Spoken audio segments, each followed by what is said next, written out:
যে ভয়টা আমি পেয়েছিলাম সেটাই হয়েছে। গতকাল একটা পোস্ট দিয়েছিলাম না আমি ফেসবুকে, যে প্রয়োজনে অপ্রয়োজনে 10 মাসে 11 বার বিদেশ সফর, জাপান, চায়না, কাতার, আরও কত কত দেশে গেছে, নাম আপনারা বলতে পারবেন না। আপনারা তো ভাই বাংলাদেশে থাকেন না? আমরা তো খবর ঠিকই পেয়েছি উনি 10 মাসে 11 বার বিদেশের সফরে গিয়েছেন। তো আপনারা বাংলাদেশের নাগরিক হিসেবে আপনাদের দেশের প্রধান উপদেষ্টা, প্রধানমন্ত্রী সমপর্যায়ের, তো উনি এই এত দেশ বিদেশে যেতেছে, আপনারা বলতে পারবেন এই 11টা দেশের নাম কি? বাংলাদেশের একজন আম জনতা পাবলিক হিসেবে আপনারা বলতে পারবেন আপনার দেশের রাষ্ট্রপ্রধান যে 11 বার বিদেশে গেছে, কোন কোন দেশে গেছে নাম 4-5টা বলতে পারবেন? আমি তো 3টা মুখস্থ করছি, বাকিগুলোর নাম আমিও জানি না, বুঝছেন? খালি চায়না, জাপানেরটা মনে আছে, চায়নারটা মনে আছে, কাতারেরটা মনে আছে, আর এই এখন গেছিল লন্ডনে, বুঝছেন? এটা মনে আছে, বাকিগুলো মনে নেই। তো যাই হোক, আমাদের ডক্টর ইউনূস সাহেব দিন দিন যতই যাইতেছে, বুঝছেন, দিন দিন যতই যাচ্ছে। আমি কিন্তু ডক্টর ইউনূসের একজন ভক্ত, বুঝছেন? ডক্টর ইউনূসের একজন ভক্ত ছিলাম গত কয়েক মাস আগে। তো এখন ইন্টারন্যাশনাল প্লেয়ার দিয়ে তো তাকে আমরা পছন্দ করতাম, তার শিক্ষা দীক্ষা, জ্ঞান বুদ্ধি, বিদেশি লোকদের সাথে উঠা বসা, বুঝছেন, সাদা চামড়ার লোকদের সাথে উঠা বসা। তো তখন এটা দেখলে বাংলাদেশের মানুষ কিন্তু সাদা চামড়ার ইংলিশ এই দুইটার প্রতি কিন্তু অত্যন্ত দুর্বল। বাংলাদেশের মানুষ সাদা চামড়ার ইংলিশ দেখলে অত্যন্ত দুর্বল। সাদা চামড়া দেখলেই তারা মনে করে মানে ভালো মানুষ, পরহেজগারী মানুষ, গুণী মানুষ, বুঝছেন, মানে শিক্ষিত মানুষ, ওই লেভেলের মানুষ। আর ইংলিশে যা লিখবে সবই তাদের কাছে সত্য মানুষ। আমাদের পিনাকদা বলে না যে ইংলিশে যেহেতু লিখছে, ইংরেজিতে যেহেতু লিখছে, ঠিকই লিখছে। এর জন্য পিনাকদা কিন্তু এমনি করে আপনাদেরকে বলে। কিন্তু ভাই কি ভাবলাম আর কি হইল, গত 9 মাসে বাংলাদেশের যে অবস্থা, আজকে লজ্জা হয় নিজের কাছে নিজে, যখন দেখি অনেকে টকশো করে না টিভিতে টকশো করার সময় যখন বলে যে গত 9 মাসে বা 10 মাসে ইউনূস ভালো কিছু করছে, ইউনূস সরকার যে ভালো কিছু করছে, দু একটা উদাহরণ দেন। উত্তর ভাই দিতে পারে না, কেউ দিতে পারে না। ইউনূস সরকারের নিজেদের লোকরা দিতে পারে না। কিছু চাপাবাজি কথাবার্তা বলে, যেগুলো ভাই পাবলিক আজকাল চালাক হয়ে গেছে। ওই বোধাই নাই 10 বছর আগের যে বাংলাদেশি পাবলিক ছিল, বুঝছেন, 10 বছর পরে 2025 সালের এই ইন্টারনেটের, ইউটিউব, ফেসবুকের আমলে, জামানায় পাবলিকের ওই বোধাই নাই, বুঝছেন, সবই বুঝে, কম বেশি সবই বুঝে। তো এইগুলোর আর বোধাই বানানো যাইতেছে না, বুঝছেন, নানানভাবে।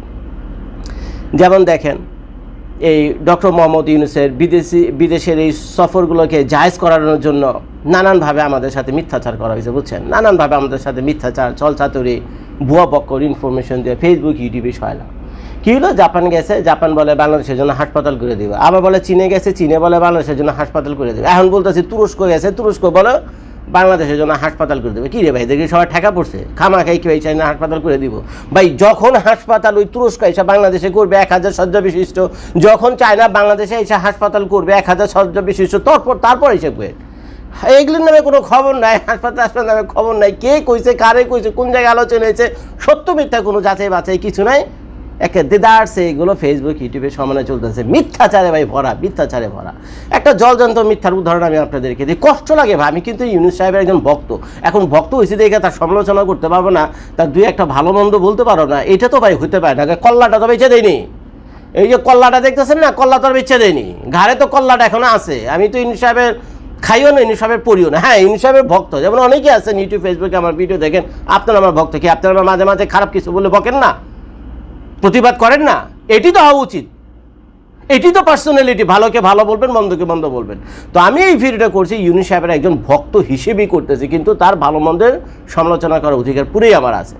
তো দিন দিন যতই যেতেছি ইউনূস সাহেবের কাণ্ড কীর্তি দেখে আমি সত্যিই অবাক হইতেছি। তো গতকাল যখন আমি পোস্টটা দিলাম ফেসবুকে যে 10 মাসে 11 বার সফর, কি প্রয়োজন ছিল এরকম একটা ভুকানাঙ্গা দেশের, এরকম একটা ভুকানাঙ্গা কাঙ্গাল দেশের রাষ্ট্রপ্রধান হিসেবে কি প্রয়োজন ছিল এগুলো?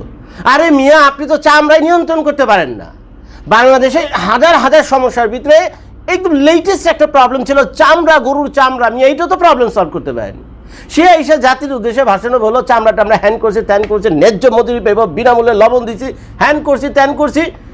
ঈদের দিন গেল, ঈদের পরের দিন গেল, ঈদের তারপরের দিনে গেল, ঈদের 3 দিনের মাথায় কী হলো, হাজারে হাজারে চামড়া পানিতে ফেলে দেওয়া হইলো। বাংলাদেশের পানি এখন নিয়ে বিষাক্ত পানি, নদী নালার পানি। আমরা কীভাবে প্রকাশ্যে দিনে দুপুরে ভিডিও কইরা তারপরে চামড়া পানিতে ফেলাইতেছে, বুলডেজার দিয়ে ঠেলা রাস্তা থেকে চামড়া সরাইতেছে। অথচ চামড়া কত কত মূল্যবান একটা জিনিস। এই যে পায়ের জুতাটা পরে রয়েছে, আমি হেও চামড়া দিয়ে তৈরি, চামড়ার যে কদর। আবার শুনতেছি পাশাপাশি সরকার বলে পাকিস্তান থেকে চামড়া আনবো, মাথায় কিছু ঢুকে না ভাই, কি হইতেছে এগুলি? সরকার পাকিস্তান থেকে চামড়া আনবে। আরে বেটা আনবেন তো ভালো কথা, আনবে। আরে নিজের দেশে যে চামড়া, এত বড় একটা সুযোগ তৈরি হয় কুরবানি ঈদের সময়, হাজার হাজার চামড়া, এইগুলোর তো কাজে লাগা, তারপরে তো আনিস গিয়া ইসে থেকে, পাকিস্তান থেকে। এখন এগুলি বলতে গেলে আপনি যদি বলেন আমি ফেসিবাদ, এটা ভাই ফেসিবাদের কি দেখলেন ভাই? আপনার ঘরে যদি কল্লা থাকে, বুঝছেন, ভালো মন্দ বোঝার ক্ষমতা তো আপনার আছে। আপনার দেশের চামড়া নষ্ট হয়ে যায়, আপনি বলতেছেন কি আপনি পাকিস্তান থেকে চামড়া আনবেন। আচ্ছা, তো যাই হোক, এই চামড়া গেল, এই চাপাবাজি শেষ, কোনো কাম কাজ কিছু আরই। প্রধান উপদেষ্টা নিজের মুখে কথা, বিনামূল্যে লবণ দিব, ন্যায্য মূল্য ধারণ করুন, সবে একেবারে খাপা খাপ, বুঝছেন, চামড়া সংগ্রহ কইরা চামড়া একেবারে টেনেতে নিয়ে যাবো, সরকার সব রকম ব্যবস্থা কইরা উল্টা ফালাইছে, হে বলছে। পরে গিয়ে দেখা গেল কি, চামড়া ব্যবসায়ীরা যারা নাকি ওই যে খুচরা পর্যায়ে বাড়ি কিনে চামড়া কিনে নিয়েছে, সরকারের এই লোভে পইরা, সরকার বলছে ন্যায্য দাম দিবে, ন্যায্য দামও ঠিক করে দিয়েছিল। পরে গিয়া রাস্তার মোড়ে খাড়া রয়েছে, এই চিটাগাঙের ট্যানারি মোড়ে, এই মোড়ে সেই মোড়ে বিভিন্ন জায়গায় গিয়ে খাড়া রয়েছে, চামড়া কিনতে আর কি হয় না, বুঝছেন। পরে ব্যাটারা চামড়া রাস্তায় ফালাতে হয়ে গেছে, এইটা দেখে আমার মাথা এমনি গরম হয়ে গেছে। তো যাই হোক, যে সরকার তা চামড়া নিয়ন্ত্রণ করতে পারেনি, তো হ্যাঁ আর কি করতে পারবো। তো যাই হোক, বহুত হতাশ, হাজার সমস্যার ভিতরে এইটা একটা। আর তো সারাদিন বলতে গেলে মনে 24 ঘন্টায় ওয়াজ শেষ হবে না আমার। তো এখন তারপরে গেল কি, উনি লন্ডনে যাওয়ার আগে আমি কিন্তু তাকে পোস্ট দিলাম, কী রে ভাই, কী প্রয়োজন ছিল লন্ডনে, কী এত ইম্পর্টেন্ট জিনিস, কী করতে চাইতেছেন? বাংলাদেশের পত্রপত্রিকা ওগুলো তো শালা আরেক কি একটা মুখটা খারাপ হয়। বাংলাদেশের পত্রপত্রিকা হলো বাংলাদেশে যে সরকার থাকে, বুঝছেন, সেই সরকারের গুণগান গাওয়া, হারমোনিয়াম দিয়ে তার গুণগান গাওয়াই হলো বাংলাদেশের পত্রপত্রিকাগুলোর কাজ। দেখছেন তো, সে লন্ডনে যাওয়ার আগে 3 দিন 4 দিন আগে থাকতে লন্ডনে গিয়ে এইটা ফালাই দিব, লন্ডনে গিয়ে বাংলাদেশের পাচারকৃত অর্থ 10,000 কোটি টাকা না কত হাজার কোটি টাকা কিনে ফিরে আনবো, লন্ডনের প্রাইম মিনিস্টারের সাথে গিয়ে বিশেষ বৈঠক করবে, ট্যানকো ছিঁড়া ফেলাই বাড়ি ভান দেওয়া। তখন আমি সন্দেহ করছিলাম, বুঝছেন, এর আগের যে ঘটনাগুলো জাপানে, চায়না, কাতারে গিয়ে যেগুলো কাহিনীগুলো ঘটাইছে, বুঝছেন, তো এই থেকে আমি অনুমান করছিলাম যে এটা হলো পুরা চাপাবাজ, বুঝছেন, পুরা চাপাবাজি। এরা মনে করছে কি, বুঝছেন, ডক্টর মোহাম্মদ ইউনূস তো টেকনোলজি ভালোই জানে, তার দলবল কিছু আছে, মনে করছে এই ফেসবুকে ইউটিউবে এগুলো ছাড়া দাও, এই চৌধু জনতা কিছু বোকাচোদা বাংলাদেশে আছে, এরা ফেসবুক ইউটিউবের উপর নির্ভরশীল, বুঝছেন, তো এরা এগুলো চালা দিলে মোটামুটি খাইবো, আর আমরা সমান এমনি চলতে থাকুন 2-4 বছর 5 বছর টাইনা যতদিন আমরা থাকতে পারি। ভাই আমি আবারও বলতেছি, একটা বকা আমার দিবেন না, কিন্তু আমি কিন্তু ইউনূসের ভক্ত, কিন্তু সমালোচনা করার অধিকার আমার আছে। আমি ইউনূস সাহেবের ভক্ত, সমালোচনা করার অধিকার আমার আছে। আমি ফেসিবাদও না, আমি আওয়ামী লীগের সমর্থক না, বিএনপি না, কিছু না, কিন্তু ভালোকে ভালো বলবো, মন্দকে মন্দ বলবো।